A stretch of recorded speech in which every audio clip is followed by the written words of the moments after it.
Hello दोस्तों, कैसे हो? आपका स्वागत है तिरपान सिटी सेंटर में। आज जो हम करने जा रहे हैं soil. Soil means the soil is a very important natural resource and the abiotic component of their environment, and soil is a uppermost layer of the earth crust and will support the growth of plant. It is a complex mixture of the mineral particles formed from two rocks and the humus and organic material forming from the declining plant remain, and mineral salt, water, air, living organisms, and their large one like a earthworm and insect, and macroorganism like a bacteria and fungi, and there is here, and the humus means there are brown and the black organic substance consists of is a primarily of the walls, decaying vegetables or animal matter that provide nutrient for the plant and increasing the ability of the soil or return of water. That is the most important here. The soil is a both renewable as well as a non-renewable resource. The soil is a renewable resource is it's a provide can be a maintaining with the fertilizer and the manure rich in the humus, and it is the soil has been to the remove from to the content placed to the erosions. It is a particle. It is a non-renewable because formation of the new soil from a take of hundred and thousand of year. That is the most important here. And the solar raisins is a illustrative mean to be wear away. You might have noticed that in a summer when winds blow, it will carry away sand and soil particles. And similarly, flowing water removals as a some amount of soil along with it. This is a removal of top layer of soil by a bends water is called soil erosion, and the top layers of soil contain to the humus there are mineral salt which are the vital for the growth of plants, and thus erosion causing to the significant loss of humus and nutrients and decreasing the fertility of soil. The next is a cases of soil erosion. The cases of the soil erosion here, there are several causes of soil erosion here. The first is a natural causes, and second is a anthropogenics causing human generated causing. And the natural causing of the soil erosion here, the erosion of soil take place due to the effect of natural agent like a winds and water, highly velocities winds over to lands, and without vegetation is carried away from to loose topsoil, and similarly in the area with the non or very little vegetation and pouring to the raindrops carrying away to the soil. And the second is there is a first is a natural causing of soil erosion. The erosion of the soil take place due to the effect of natural agent like a wind and water. And there are high velocity winds over lands and without vegetations, and they carry away to loose to the soil, and similarly the area with no very little vegetation and pouring raindrop carry away to the soil. And the second is a anthropogenic causing of soil erosion. The beside the natural agent, there are some human activity which are cause of soil erosion. Let's now about them. Is the first is a deforestation. Deforestation is here if the forests are cut down for a timber or the forming a purpose and construction them to the soil is no longer protect from to the effect of the falling of rain. As consequently, a topsoil is a washed away into the river and oceans. And secondly is a poor forming method. There is improvement of tillage of the failure to the replace humus after the successive crops and the warning the stable. There are short strips talk of grain or haze remaining on the field after harvesting of weeds and reduce the water holding capacity of the soil, and so the soil become a dry and can be blow away of dust.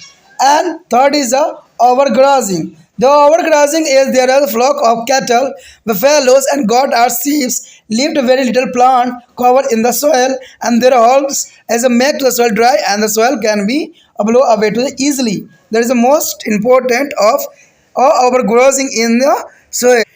दोस्तों यहाँ पर जो है हमारा important topic आया है मृदा। मृदा का मतलब होता है मिट्टी, ठीक है, जिसको सोयल भी कहते हैं। कहते हैं मिट्टी जो होती है पृथ्वी की पट्टी की शीर्ष परत है जो पादपों की वृद्धि को सहारा प्रदान करती है। यह आगे वर्णित अवयवों पर जटिल मिश्रण होती है। खनिज कण चट्टान द्वारा प्राप्त ह्यूमस जो है मृदा को पादपों के क्षय के कारण निर्मित कार्बनिक पदार्थ होती है।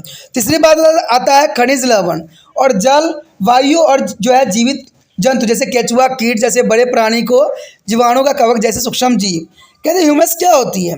कहते हैं ह्यूमरस जो होती है पादप अथवा जंतु पादपों के आंशिक या पूर्ण रूप से क्षय के फलस्वरूप प्राप्त भूरा अथवा काली जो है कार्बनिक पदार्थ है जिससे पादपों को पोषण प्राप्त होते हैं और जो है ये मृदा की जल धारणाओं की क्षमता में वृद्धि कर देते हैं जो कि काफ़ी इंपॉर्टेंट होता है ह्यूमरस। अगर देखा जाए तो मृदा एक नवीकरणीय संसाधन के साथ साथ एक अनवीकरणीय संसाधन भी है, यानी अनवीकरणीय संसाधन भी है ये। इसका कारण ये है कि मृदा नवीकरणीय है क्योंकि इसकी जो है उपयोगिता उर्वरक और खाद द्वारा बनाए रखी जा सकती है। यदि किसी विशेष स्थान की मृदा का अपरदन के कारण हस्तांतरण हो चुका हो तो वह व्यवहारिक रूप से अनवीकरणीय संसाधन के रूप में गिनती किया जाएगा, क्योंकि नवीनीकृत मृदा के निर्माण में हजारों वर्ष लग जाते हैं। तो ये तो आपको पता ही है कि मिट्टी का निर्माण जो होता है चट्टानों से होती है।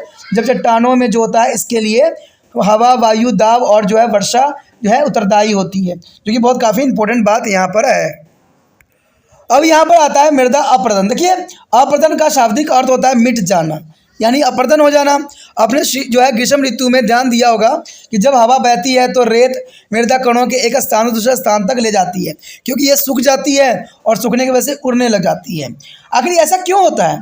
इसी प्रकार बहता पानी भी अपने साथ कुछ मृदाओं को बहा कर ले जाती है। मृदा के शिथिल स्थल परत का हवा अथवा जल द्वारा हटाया जाना ही मृदा अपरदन कहलाता है। आप जानते हैं कि मृदा की शिथिल परतों में ह्यूमस एवं खनिज लवण होते हैं जो पादपों की वृद्धि के लिए अनिवार्य होते हैं। इस प्रकार अपरदन के काफ़ी मात्रा में ह्यूमस एवं पोषक तत्व की हानि हो जाती है और मृदा को जो है उर्वरकता कम हो जाती है। आगे जो है मृदा अपरदन के कारण। देखिए मृदा अपरदन क्यों होता है? कहते हैं अब हम मृदा अपरदन के कारणों का विवेचन करेंगे। इस प्रक्रिया के अनेक कारण होते हैं जिसमें शामिल है प्राकृतिक कारण और दूसरा है मानव जनित कारण, मानव द्वारा उत्पन्न कारण। देखिए कहते हैं मृदा अपरदन के प्राकृतिक कारण तो वही होते हैं कि इस श्रेणी का मृदा अपरदन प्राकृतिक कारणों से जैसे वायु जल के प्रभाव से होती है।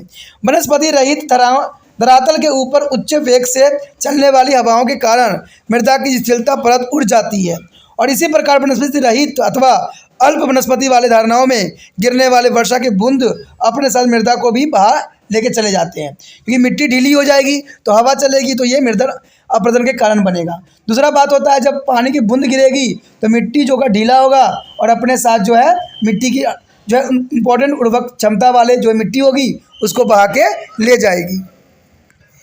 कहते हैं कि अगर मृदा अपरदन के मानव जनित कारण देखा जाए तो प्राकृतिक कारणों के अलावा कुछ मानवीय क्रियाकलाप भी मृदा क्षरण का कारण बनते हैं। तो इसमें सबसे पहला तो यही आता है, सबसे पहला तो आता है वनों की कटाई। देखिए वन उन्मूलन यानी डिफोरेस्टेशन। यदि वनों में इमारती लकड़ी या खेती के जो है उद्देश्य के काट लिया जाता है तो वर्षा के प्रभाव के विरुद्ध मृदा संरक्षण नहीं रह पाती है, जिसके परिणाम स्वरूप क्या होता है स्थल यानी मृदा बहकर नदी में समुद्र में चली जाती है। तो ये जो होता है वन उन्मूलन का कारण बनता है। उसमें जो है ठूठ यानी स्टेपल फसल कटाई के पश्चात खेतों में बची रहने वाली छोटे एवं सख्त जो है डंडन वृत्त होती है। तो ये काफ़ी इंपॉर्टेंट बात रखता है। उसके बाद है अपर्याप्त कृषि विधि, यानी अपर्याप्त कृषि विधि भी मानव द्वारा निर्मित होती है। कहते हैं अनुपयुक्त जुताई एवं उत्तरोक्त फसलों के पश्चात ह्यूमस यानी खाद मृदा प्रतिस्थापन न किया जाने के कारण जो है अतिझुंड ठूठे को जलाने वाले मृदा को जल धारक क्षमता का हर्ष हो जाता है। इसके कारण मृदा सूक्ष्म हो जाती है और धूल के रूप में जो है ऊंचाई जो है उड़ाई जा सकती है, यानी धूल के रूप में ये उड़ जाती है, जो कि बहुत काफ़ी इंपॉर्टेंट बात यहाँ रखता है और ये मृदा के लिए जो है अपरदन का कारण भी बनती है। तो हमें अपर्याप्त कृषि विधियाँ की वजह से भी ये जो है काफ़ी हानि पहुँचती है। और अंतिम कारण जो है अतिचारण। देखिए मवेशी हो, भैंसे हो, बकरियों, भेड़ों को जो है झुंड मृदा के बहुत कम मात्रा में पौधों को छोड़ते हैं। इसे खुरों से मिट्टी शुष्क हो जाती है और आसानी से उड़ जा सकती है। यानी अधिक मात्रा में मवेशियों को जो है घास वाले क्षेत्र में ले जाने से क्या होता है उनके खुर की वजह से, पैरों की वजह से क्या होता है मिट्टी की उभर जाती है और जब तेज़ हवाएँ चलती है तो ये उड़ जाती है। तो ये जो है अतिचारण की विधि के द्वारा भी जो है मिट्टी अपरदन का कारण बनती है। Our next topic is conservation of the soil. That is the most important area. The soil conservation means to the checking soil erosion and improving soil fertility by their adopting various methods. There is a most important method here, the maintenance of soil fertility. The fertility can be maintained by their adding a manure and fertilizer regularly as well as by the rotation of crop. And second is a control on grazing. The grazing should be allowed to only a specific area. And third is a reforestation. Reforestation is a planting of trees and vegetations of reduce soil erosions. And fourth is the tracing. The tracing is divided as a slope with the several flat field to be controlled a rapid run of water. It is a practice side of mostly in the hilly area. And the next is the counter plunging. The plunging at the right angle to be a slope allowed to the fodder to trap water and check the soil erosion by rain water. देखिए दोस्तों, यहाँ पर मृदा संरक्षण की बहुत important बात बताई गई है। कहते हैं पिछले खंड में आपने मृदा अपरदन के अनेक कारणों के बारे में जानकारी प्राप्त किया था। मृदा अपरदन के कारण इसके जो है उर्वरकता का ह्रास दिन प्रतिदिन होता ही जा रहा है। अंत में मृदा अपरदन की आवश्यकता पड़ती है। मृदा संरक्षण का अवश्य जो है मृदा अपरदन का नियंत्रण और मृदा उर्वरक में उनकी विविधता द्वारा सुधार किए जाने की आवश्यकता है। हमें इनसे कुछ विधियों को विषय में जानकारी नीचे प्राप्त किए जा सकते हैं। सबसे पहले तो यही आता है कि मृदा अपरदन का रख रखाव कैसे करें। कहते हैं खाद एवं उर्वरक में नियमित प्रयोग और फसलों के जो है क्रमबद्ध से जो मृदा अपरदन का अनुरक्षण किया जा सकता है। दूसरी बात यही आता है चराई पर नियंत्रण। अगर हम चराई पर नियंत्रण करें फिर भी जो है मृदा अपरदन रोका जा सकता है। चराई केवल इसके लिए निर्धारित स्थानों पर ही कराने देना चाहिए और कृषि भूमि पर बिल्कुल ही नहीं करना चाहिए। तीसरी बात आती है पुनः नवीकरण यानी जो है रिफॉरेस्टेशन। कहते हैं वायु तथा जल द्वारा होने वाले मृदा अपरदन को पादपों एवं वनस्पतियों को रोपण द्वारा रोका जा सकता है। अगली बात जो है हमारा सीढ़ीदार खेती। देखिए ढाल को अनेक समतल खेतों के रूप में परिवर्तन द्वारा पानी की हवा की गति को कम किया जा सकता है। अधिकतर पर्वतीय क्षेत्र में इस विधि का उपयोग किया जाता है। कहते हैं उसके बाद है समोच्च यानी कठोर जुता यानी काउंटर जो है प्लंगिंग। कहते हैं ढलान के समकोण से हल चलाने पर जो है नालियों को पानी जो है अवरुद्ध करने का अवसर मिलता है और वर्षा के पानी से होने वाली मृदा अपरदन पर रोक लगाई जा सकती है।